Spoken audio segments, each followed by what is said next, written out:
Hi guys, I'm Ksenia, welcome to my channel. Today I want to talk about this topic. I'm gonna freestyle a bit, so please bear with me. I've not prepped any scripts, nothing like that. A few days ago I came across a TikTok and I lost it unfortunately, so I can't find it again. And in this TikTok a guy was talking about how his high-paying job basically ends up costing him more because I think he has to move to a more expensive city, and there are certain expenses that he has to, have because of this job. And this got me thinking for a few days. I was thinking about it, and I kind of wanted to share my perspective and my experience a bit on a kind of niche part of that conversation about how the high-paying job that you can choose that is also soul-sucking can end up really ruining your finances and your life all at the same time. And for a bit of background, I graduated as a bachelor, and I finished my uni pretty early. I got straight into tech. I started working in the IT, surprisingly, even for myself, because I never ever in my life wanted to do anything with sales.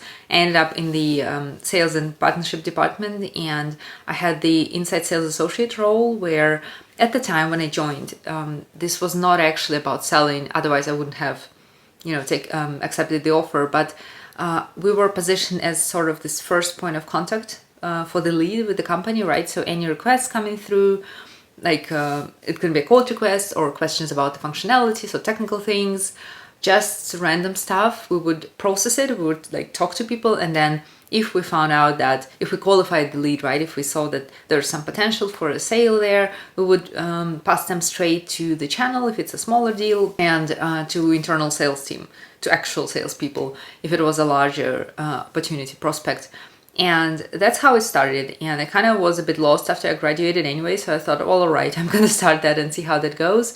And then I ended up spending several years in this company, and after about a year they started changing the role to where it was more salesy. They wanted us, sales associates, to sell, which I kind of understand. It's fair enough, it's your business, you do whatever you want. Also, it helps not to just sell aggressively to the lead right when they ask a question, but have this intention in mind. But slowly it moved into this whole mini sales role, right, where you had to manage those deals and things like that, and this was really annoying. And at that time I moved to channel management, so to working with resellers, distributors. This was much more fun, of course, and more business developing-y, right, because you had to maintain relationships with with those partner companies to help them out also with everything. It could be issues with the quotes, or it could be also technical questions, training them, helping them position the product, but just hanging out with them sometimes. And this was a lot of fun. And for a while it was a lot of fun. But at some point the role also started to transform, and also the company was growing at the time, so it was going through considerable change, and it got a bit too much for me, right? And I've ended up staying at this company. I realized that at one point I realized that I kind of need to go, because I start to not hate my job at this point yet, but I really start to not enjoy it, and I start to dread going in the office and things like that. And I ended up leaving the company only 2 years after that, and by the time I left I was completely burned out, which I didn't realize at the time. I had no idea. I was just feeling miserable and crap all the time. And a big reason why I stayed, I think, at least now I think, first of all, of course, I didn't also know what should I do with my life, because now I've spent a few years working in this field, right? And I knew I didn't want to continue working in the field or build a career there, God forbid. But I also didn't know what else to do. And on top of that, because I was lucky enough to save up a big proportion of my income, because I moved back with my parents and they were obviously feeding me and housing me again, and I was able to save a lot because I was also not into designer shopping and things like that. But I did travel, I did spend my money, but because, I think I didn't have to pay rent or just, buy designer bags, I didn't waste a lot of it. So I saved up a big chunk of money, and then I bought an apartment a few years later. So now I was a few years into the working life with a mortgage, used to certain lifestyle. I don't want to say lifestyle, but I guess that's what it was as well. And that's why I think I had all those thoughts, and I'm like, oh my God, how am I gonna find a good paying job like this again, but in a different field? I have this mortgage payment, I have this and that and that. And so I kind of procrastinated leaving until I finally burnt myself down. And annoyingly, what I've come to realize in the moment, I don't think I was maybe realizing that too, but kind of not paying attention to it. But it became obviously and apparently clear once I quit how much money I wasted purely because I hated my job. And at some point I really started hating it because it got less about the metrics, the dashboards, reporting to 500 managers, sub-managers, team leads and things like that. It all got in the way of people doing actual work. And I think, is he David Gerber? I don't remember, but the guy who wrote Bullshit Jobs, I'm gonna put the book somewhere here. At some point I feel like he was writing a book based on a lot of the roles within my company, because it was a lot of like really just ridiculous bullshit jobs, tasks, where you had to do something just because someone in senior management thought that, maybe rightfully so, I don't know, but I saw their ideas transferred to the reality, and not just in my department but across many departments in the company, and I saw how this was not misused, but it wasn't really helpful in a common sense, but it's something that you were doing. It looked good on the dashboards, right? And managers like to report that to their seniors, and that's why we were wasting half of our day, at least maybe more, doing some really silly things. And this has ruined me, I think, because I'm sure some people don't mind doing those silly, stupid, meaningless tasks, and I think maybe in a different headspace, in a different world, I would not mind too. But I was really also at the time, it was pre-pandemic, so I was really into being efficient with my time, because life is so freaking short, and I was a big advocate of just not working a set number of hours but doing the work, right? Good quality work, and then if you're done earlier you can leave.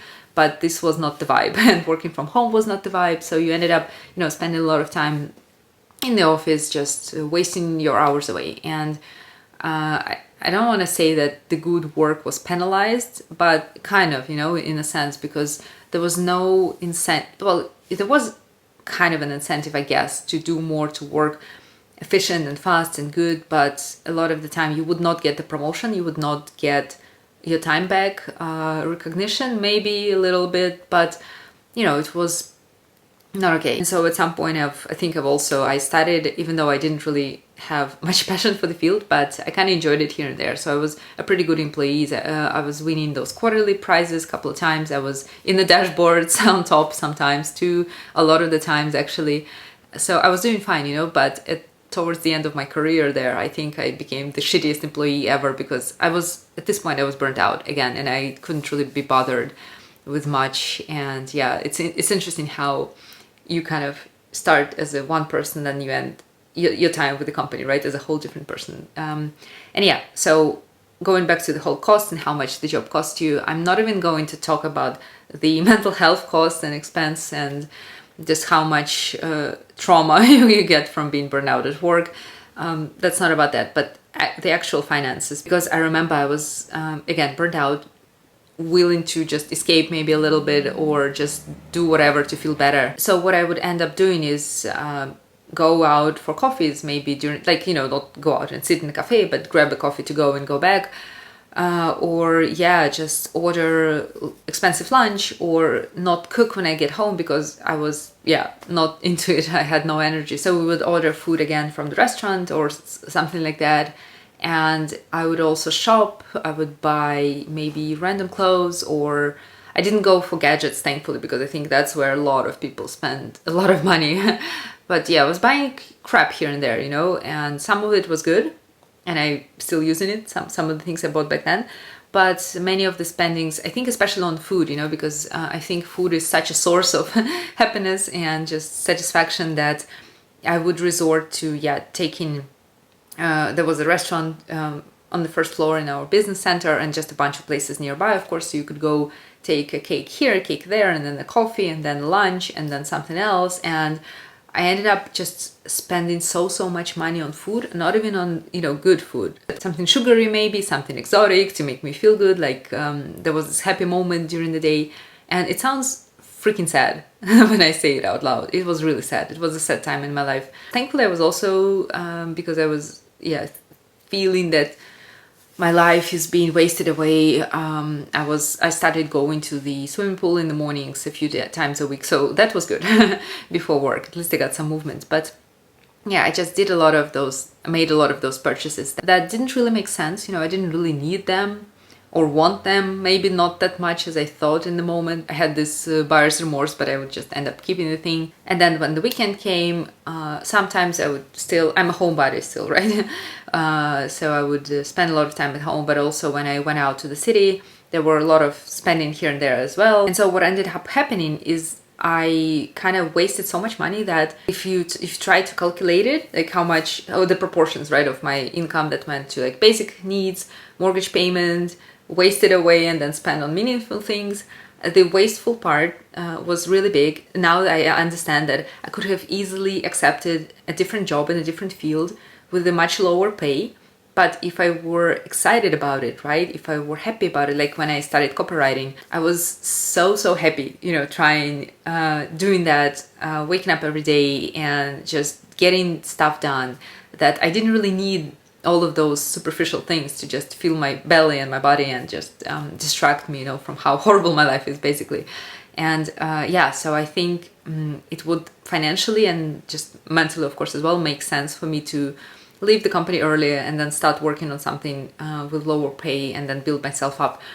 And I wish I did that. I think if I did, maybe I would turn out to be a different person now. So no regrets, of course. But yeah, when I started working as a content writer, I accepted this first job, which actually, yeah, really paid me less, much less than this previous job, because I also worked a few years there and I was negotiating pay increases for myself, and then I changed roles, of course, so that helps and things like that. So my take-home pay was rather good. Yeah, but I was miserable, so it wasn't worth it. And yeah, when I started as a copywriter with this new job, obviously I made less money, but at the end, somehow my mortgage was paid for. I still had some leftover money. I also was moved in with my boyfriend at the time, so I must mention this because I think he was paying for, he didn't pay for everything, but he was paying for food. He was, I think, also covering like bills because we moved into my flat. And yeah, so I had help from outside, right, financially in a sense, but even without it, I think I would be fine. And then now I've slowly built up my earnings back to where they were and exceeded that. So this little period of time, which was maybe, I don't know, maybe a year or so, maybe less, I don't even remember, where I was making significantly less, it went by really quickly and nobody died, you know, nothing bad happened. And before I knew it, I was not only like covering my basic expenses, but I was also contributing to my long-term goals. I was investing a bit. I started again paying off extra on my mortgage, because that's what I was also doing with this while I was working in the first company. I was trying to pay off mortgage aggressively, more or less, or at least contribute just a small amount at least, but every month towards, you know, the debt. And I started doing that again with my copywriting job, and again all those other things. And I am miserable sometimes, but I was in such and I am in such a better headspace, of course, than I was when I was burnt out and hating my job. So sorry, I feel like this is all over the place, the video and me talking about all sorts of things, but what I guess I'm trying to say is that if you're indecisive about whether or not you should just stick to your soul-sucking job, or if you should take a soul-sucking job that's gonna pay you more than what you're making now, there's really a big dilemma here. Because if you end up hating your day-to-day life, right, Monday to Friday or whatever your work schedule is, you will end up paying much more, and not just in stress, anxiety and depression potentially, but just financially, right? Because I think it happens a lot, not just to myself. I saw my colleagues doing the same and just people around me. You feel like you need a treat all the time, you know, just to get by, just to survive another day. And that's when all those extra spendings come in. And also, if you are, a lot of the times what happens, you work those high-paying jobs, which you hate, and a lot of the people around you, they start wearing designer and they move into bigger apartments, which they can't really afford, but we're not going to talk about it. And you kind of have the feeling that you're missing out if you're not doing that too.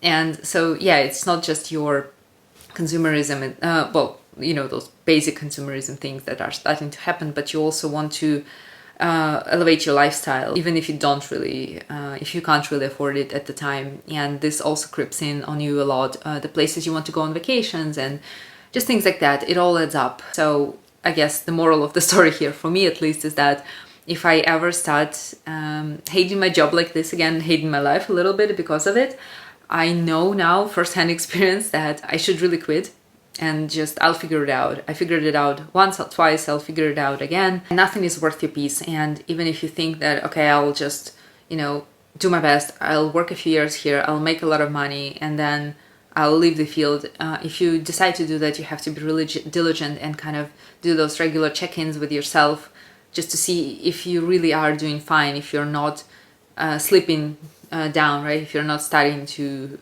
just spend more meaninglessly to kind of make yourself feel better. And then if you do, maybe you need to rethink your decision or just go back on track, right? Just really pay attention to it. But yeah, that's it. I think I don't even know what I talked about. I'm gonna edit this video and see what was going on. But I'm hoping that at least some of it was useful for you. I hope you liked this video, and I don't know if I want people to resonate with this video, because I don't want anyone to kind of be going through what I went through a few years back, but at the same time I feel like a lot of people do, unfortunately, because not everyone is lucky and privileged to be able to do the job they like, and on a schedule that they like especially. It's a big struggle. I hope it was helpful, at least in a little bit, and I'll see you soon. Bye.